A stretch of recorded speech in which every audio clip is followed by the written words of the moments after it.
지금 이 시간 주신 하나님의 말씀을 받아 바른 직분 위에 교회가 세워집니다라는 제목으로 말씀의 은혜를 나누고자 합니다. 특별히 잠잠해지는 듯했던 코로나가 다시 기승을 부리고 있음에도 이제는 그로 인해 우리의 삶이 크게 요동치거나 달라지지는 않는 것 같습니다. 진짜로 엔더믹 또 위드 코로나의 시대가 왔다라는 생각이 물씬 들기도 합니다. 이러한 상황 가운데 많은 사람들이 전례 없었던 지난 3년간의 이 기간을 평가하기 시작했습니다. 실제로 적지 않은 수의 전문가들이 어떤 경제적인 문제라든지 또 이 사회 문화적인 문제, 코로나가 얼마나 영향력을 끼쳤는지, 또 이전과 이후의 상황들이 어떻게 달라졌는지, 또 어떻게 달라질 것인지에 대해 평가하는 것을 우리가 TV나 신문을 통해 쉽게 접할 수 있지 않습니까? 교회도 교회 나름대로 이 상황들을 평가하고 있습니다. 그 수많은 평가들을 요약하면 이 코로나 3년으로 인해 교회가 해결해야 할 이 문제들이 두드러지게 나타났다는 것입니다. 그렇다면 이 구체적으로 교회가 생각해 보아야 할 문제가 무엇입니까? 아마도 이 질문에 대해서 딱 이거다라고 말할 수 있는 사람은 어디에도 없을 것입니다. 단순해 보이는 이 질문이 보기보다 더 다양하고 복잡한 내용들을 포함하고 있기 때문입니다. 그러나 분명한 것은 우리가 실제로 이 코로나 3년을 지나오면서 많은 어려움들 또 교회 문제들을 마주하게 되었다는 것입니다.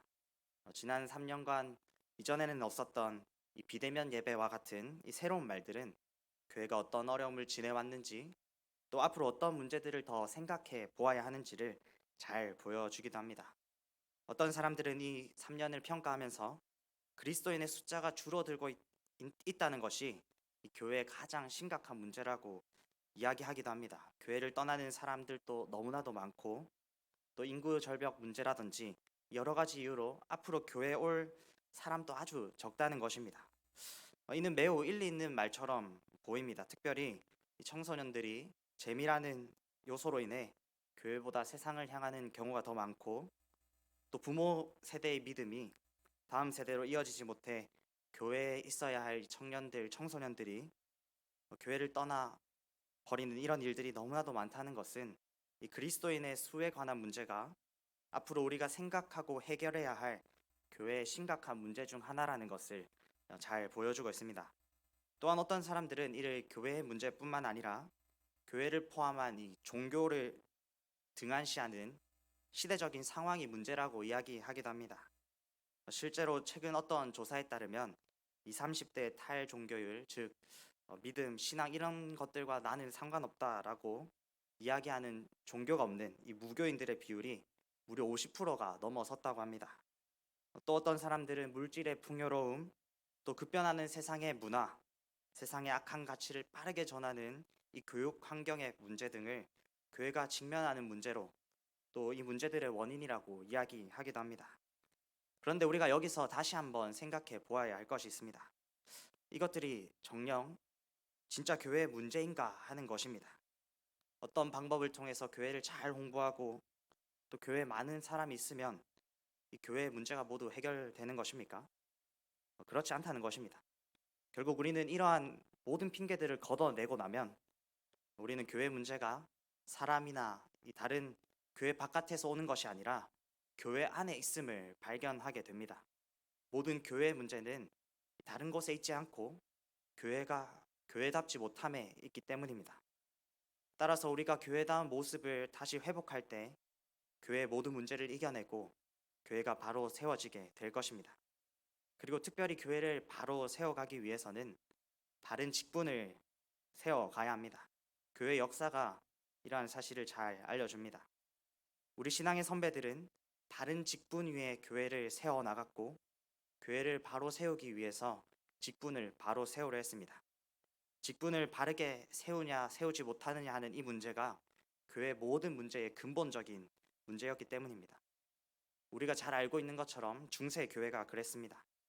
중세 교회에는 여러 가지 문제들이 있었습니다. 사치스러운 교회당이 세워졌고 또 무분별하게 성상을 만들어 그것들을 숭배하기도 했습니다. 그리고 심지어 그들은 믿음으로만 구원을 얻을 수 있다는 이 아주 중요한 성경의 교리조차도 변질시켜 버리기도 했습니다. 이처럼 중세교회 많은 문제들도 결국 살펴보고 또 연구해 보면 중세교회의 직분의 문제에서 왔다는 것을 우리는 알 수 있습니다. 예수님께서 가장 큰 자는 섬기는 자라고 가르치셨음에도 불구하고 예수님의 가르침에서 벗어나 직분을 계급화하고 이 사제들이 마치 하나님처럼 은혜를 주는 수여자가 된 것처럼 행동했고, 또 예수 그리스도 안에 모두가 동등한 한 몸임에도 사제가 신자들을 다스리려고 시도한 이 직분의 문제가 중세교의 모든 문제의 시작이었다는 것입니다. 따라서 지금의 우리가 지금의 우리의 이 교회는 우리 신앙의 선배들, 특별히 이 종교개혁가들이 이러한 직분의 문제를 바로잡고 또 직분을 성경으로 돌아가도록 하고 성경이 이야기하는 바른 직분을 세워 만든 교회임을 기억해야 합니다. 그런데 안타까운 것은 이 한국 교회가 또 지금의 교회가 우리 믿음의 선배들이 이 성경적인 직분, 바른 직분을 섬기기 위해 노력했던 그 모든 움직임들, 또 종교개혁의 그 아름다운 유산들을 뒤로하고 직분의 문제를 가지고 있었던 이 중세교회로 역행하고 있는 듯한 모습을 보여주고 있다는 것입니다. 서로의 직분을 존중하고 또 겸손하게 서로를 대해야 함에도 자기 자신을 나타내려고 하기도 합니다. 그러나 그보다 더 큰 문제는 이 교회 직분을 우리가 계급처럼 생각한다는 것입니다. 마치 목회자는 기업의 오너와 같이 교회를 운영하는 사람쯤으로 생각하고, 이 장로들은 그룹의 이사회, 또 안수 집사들은 또 권사들은 이 과장, 부장급의 직책, 평신도들은 이 평사원 정도로 생각하고 있다는 것입니다. 그래서 마치 직장에서 연차를 쌓아 진급하는 것처럼 이 신앙의 연차가 쌓여야 집사가 되고 또 집사로서 교회를 오랫동안 섬기는 사람 중에 장로가 나온다고 생각하는 것이 일반적인 우리의 시선이라는 것입니다. 이 한국 교회의 직분이 마치 직이나 계급처럼 이해된다는 것은 아주 심각한 문제입니다. 앞서 이야기한 것처럼 이 중세교회의 모든 문제가 여기서부터 시작하지 않았습니까? 그래서 우리는 하루속히 이 직분의 문제를 개혁하고 바른 직분을 세워야 할 것입니다. 사랑하는 성도 여러분, 바른 직분 위에 바른 교회가 세워집니다. 직분을 바로 이해해야지만 교회를 바르게 섬기고 또 바르게 세워 나갈 수 있는 것입니다. 직분이 무너지면 교회도 병들고 또 흔들리게 된다는 것을 기억하시기 바랍니다. 오늘 이 말씀을 통해 바른 직분이 무엇인지 다시 생각하고 그 직분을 바르게 세워 교회를 굳건히 세워나가는 이 자리에 모인 모든 성도님들이 되시기를 주님의 이름으로 축복합니다. 그렇다면 우리는 직분을 어떻게 바로 세워갈 수 있습니까? 첫째로 교회의 직분은 하나님이 주신 것임을 기억해야 한다는 것입니다. 우리 받아합시다. 직분은 하나님이 세우십니다. 오늘 본문 11절과 12절을 한번 함께 보겠습니다. 그가 어떤 사람은 사도로, 어떤 사람은 선지자로, 어떤 사람은 복음 전하는 자로, 어떤 사람은 목사와 교사로 삼으셨으니 이는 성도를 온전하게 하여 봉사의 일을 하게 하며 그리스도의 몸을 세우려 하심이라. 오늘 본문이 뭐라고 이야기하고 있습니까? 사도, 선지자, 복음 전하는 자, 목사와 교사로 삼으신 분이 그라고 이야기하고 있습니다. 오늘 성경이 이야기하는 그가 누구십니까? 바로 우리 주 예수 그리스도시라는 것입니다. 그렇다면 교회의 직분을 세우시는 분, 우리에게 직분을 주시는 분은 누구십니까? 사람이 세우는 것이 아니라 하나님이 그 직분자를 세우는 것이라는 이야기입니다. 교회의 직분이 신앙의 연차가 쌓여서 받게 되는 것입니까? 오늘 성경은 그것이 아니라 하나님께서 각 사람에게 은혜와 은사를 주셔서 하나님의 교회를 세우기 위해 주시는 하나님의 부르심이라는 것을 이야기하고 있습니다. 하나님께서는 자격 없는 우리에게 직분을 주시고 또 그 직분을 감당할 수 있도록 은사를 주셨습니다. 그렇기에 이어지는 우리의 반응과 행동이 어떠해야 하는지는 너무나도 분명합니다. 우리가 이 직분이 하나님이 주시는 것임을 기억한다면 먼저 우리는 그 직분에 충성하여 그리스도의 몸된 교회를 세워 가야 한다는 것입니다. 혹 어떤 사람들은 내 직장 생활, 또 가정 생활, 취미 생활 이런 것들을 하기도 부족한데 교회 일까지 해야 하나 이런 생각이 들 수도 있습니다. 그러나 기억하십시오. 성경은 그렇게 하라고 이야기하고 있습니다. 하나님의 부르심에 또 하나님이 주신 이 각자의 직분에 충성해야 한다고 가르치고 있다는 것입니다. 우리의 시간을 들여야 합니다. 그리고 우리의 것을 희생해야 합니다. 내 것을 조금 포기하더라도 직분에 충성하고 그 직분을 따라 맡은 일에 충성해야 합니다. 이 직분이 하나님의 부르심이고 또 하나님이 우리에게 주신 것이기 때문입니다. 하나님께서 우리에게 맡기신 일에 충성해야 한다는 것은 당연하고 또 기본적인 것이지 않습니까? 목사, 또 장로, 권사, 집사라는 이 교회의 직분을 받았으면서도 교회를 위해 헌신하고 섬기지 않는다는 것은 하나님의 부르심을 따라 세워진 이 직분을 어지럽히는 것이며 하나님을 욕되게 하는 아주 불경한 죄라는 것을 기억하시길 바랍니다. 하나님의 부르심, 또 하나님이 맡기신 이 직분에 충성하고 헌신하는 것이 직분을 받은 자의 참 모습임을 기억하는 성도님들이 되시길 바랍니다. 그리고 더 나아가서 우리는 우리에게 주신 직분을 기뻐해야 한다고 가르치고 있습니다. 기쁜 마음으로 교회를 섬기고 지체들을 섬기는 그 직분을 감당해야 합니다. 직분을 받은 자들 또한 하나님 앞에서 모두 동일한 자격 없는 죄인임을 기억한다면 기쁨으로 이 직분을 감당할 수 있을 것입니다. 하나님께서 우리에게 구원의 은혜를 베푸실 뿐만 아니라 그리스도의 몸된 교회를 위해 섬길 수 있는 이 영광스러운 은혜를 베푸시고 또 심지어 그 일을 잘 감당할 수 있도록 필요한 은사까지도 주셨습니다. 너무나도 영광스럽고 기쁜 일이지 않습니까? 우리는 이 기쁨 가운데서 직분을 감당해야 한다는 것입니다. 사랑하는 성도 여러분, 교회의 직분은 사람이 세우는 것이 아니라 우리 주 하나님이 세우시는 것임을 기억하시기 바랍니다. 직분은 하나님께서 당신의 교회를 자라가게 하시고 세우시기 위해 주시는 것입니다. 따라서 우리는 하나님이 세우신 그 직분자들이 하나님의 부르심을 따라 또 하나님의 뜻을 따라 더욱 서기를 위하여 기도해야 합니다. 특별히 직분을 받은 성도님들은 그 직분의 기쁨으로 충성하고 교회를 위하여 헌신해야 합니다. 그것이 하나님이 그 직분을 주신 목적이고 이유이기 때문입니다. 직분이 하나님이 주신 것이기에 우리는 기도하고 충성하고 헌신해야 함을 기억하는 성도님들이 되시길 바랍니다.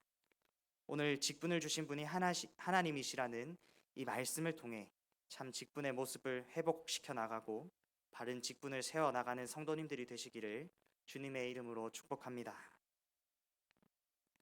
둘째로 어떻게 직분을 바로 세워 가야 합니까? 직분을 주신 목적과 이유가 있다는 것을 기억해야 한다는 것입니다.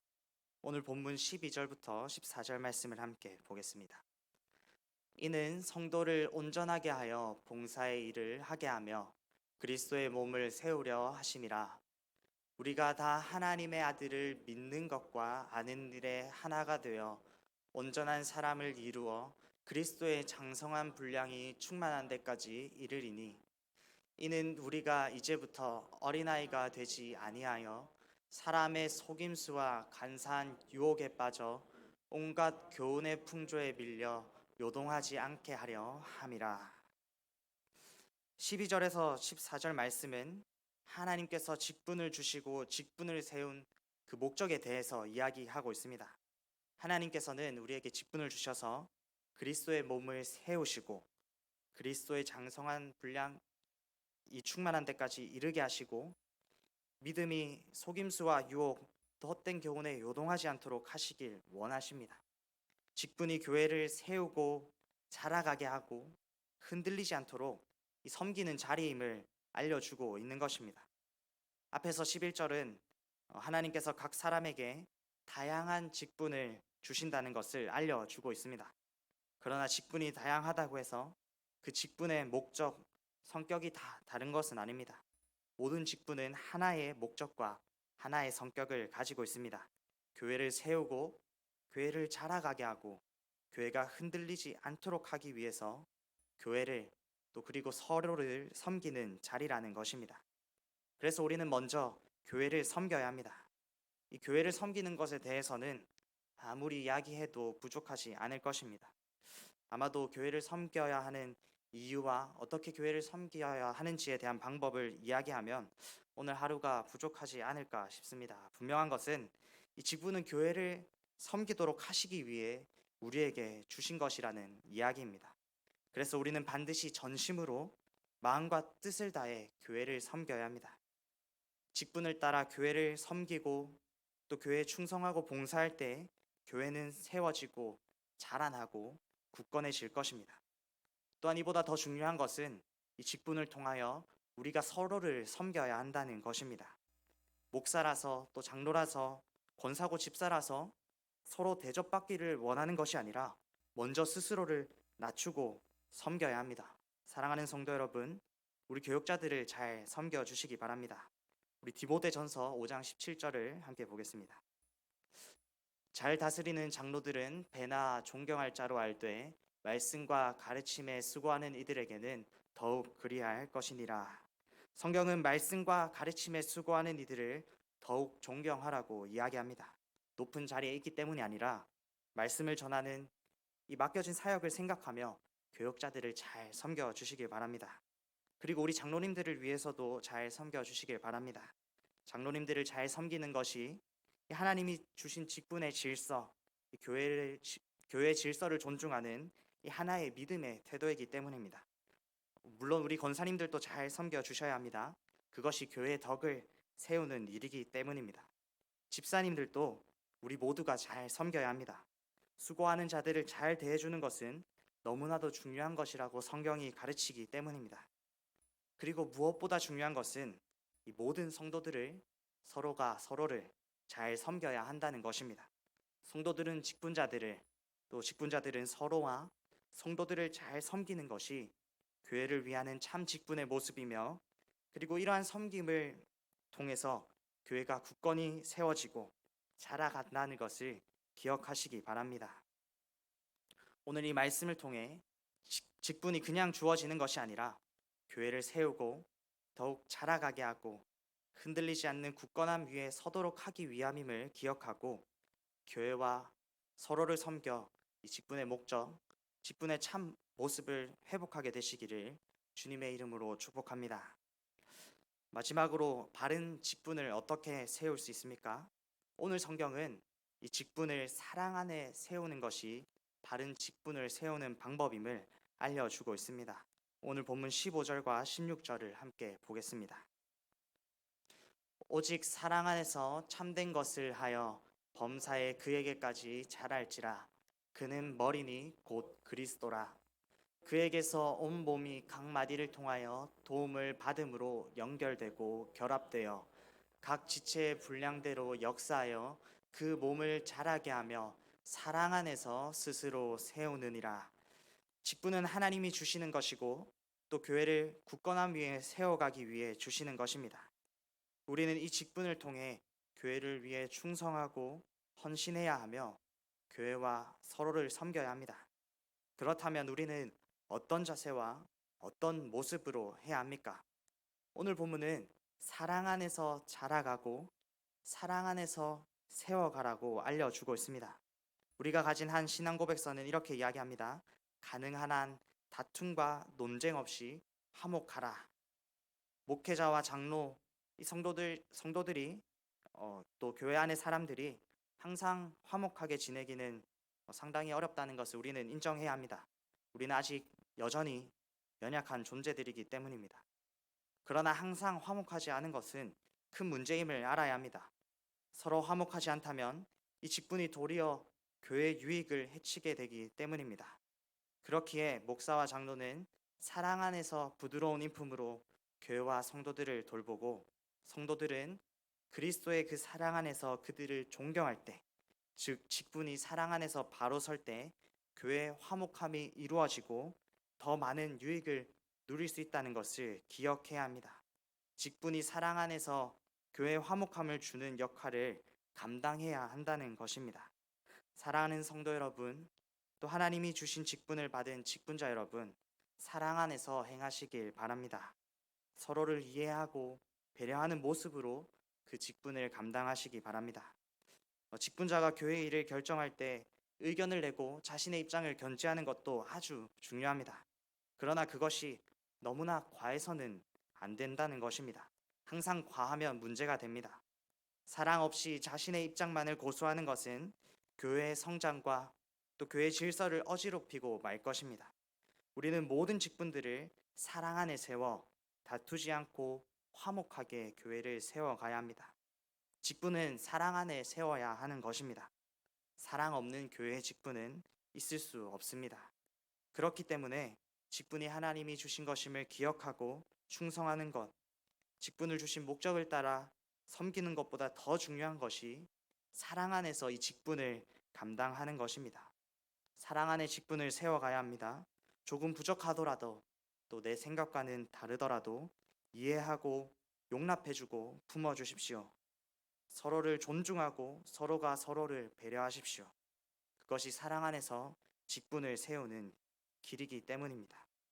서로 사랑하는 그 사랑 가운데 직분을 세워 교회 화목함을 주는 이 직분이 교회를 굳건히 세워가는 참 직분의 모습임을 알고 사랑 가운데 존중하고 용납하고 이해해주는 이 아름다운 직분을 세워가는 성도님들이 되시길 바랍니다.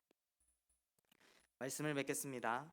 사랑하는 성도 여러분, 하나님께서는 교회를 통해 자신을 나타내시고 하나님 나라의 유익을 누리도록 하셨습니다. 우리의 교회가 성경적인 교회, 또 교회다운 교회가 되지 못한다면 우리는 그 모든 풍성한 유익을 놓치게 되고 말 것입니다. 교회의 위기는 사람이 적어서 또는 어떤 획기적인 프로그램이 없어서 찾아오는 것이 아닙니다. 교회의 진짜 위기는 교회가 하나님의 말씀, 또 하나님의 명령과 법을 저버릴 때 찾아오는 것임을 기억하시기 바랍니다. 그래서 우리는 하나님의 말씀에 비춰 우리의 모습을 점검하고 또 항상 우리가 하나님의 말씀을 향해 갈 수 있도록 해야 합니다. 직분의 문제도 그렇습니다.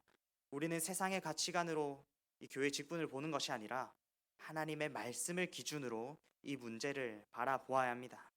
하나님이 주신 이 직분을 계급처럼 생각하고 성경이 이야기하는 이 직분의 역할과 태도를 다하지 못한다면 우리는 깨닫지도 못하는 사이에 우리가 어찌할 수 없는 그 큰 위기를 겪게 될 것입니다. 지금이라도 우리는 성경으로 돌아가야 합니다. 하나님의 말씀이 직분에 대해서 무엇이라고 이야기하는지를 듣고 또 성경이 보여주는 그 이정표를 따라 그리스도 안에서 성령님의 도우심을 받아 직분의 참 모습을 회복하고 이를 통해 교회를 교회답게 회복해야 한다는 것입니다. 참 직분의 모습을 회복하는 성도님들, 또 우리 동부삼일교회가 되기를 소망합니다.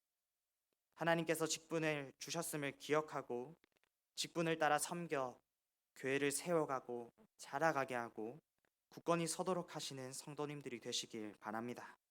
특별히 그 섬김이 마지못해서나 억지로 하는 것이 아니라 사랑 안에서 기쁨으로 하는 섬김이 되기를 주님의 이름으로 축복합니다. 그렇게 행할 때 우리 교회의 직분은 바로 서게 될 것입니다. 그리고 그를 통해 우리 교회가 교회다운 교회로, 교회다운 참 교회의 모습으로 세워지게 될 것입니다. 오늘 이 말씀을 기억하며 바른 직분을 세워 교회를 더욱 굳건히 세워가는 모든 성도님들이 되시기를 주님의 이름으로 축복합니다. 기도하겠습니다.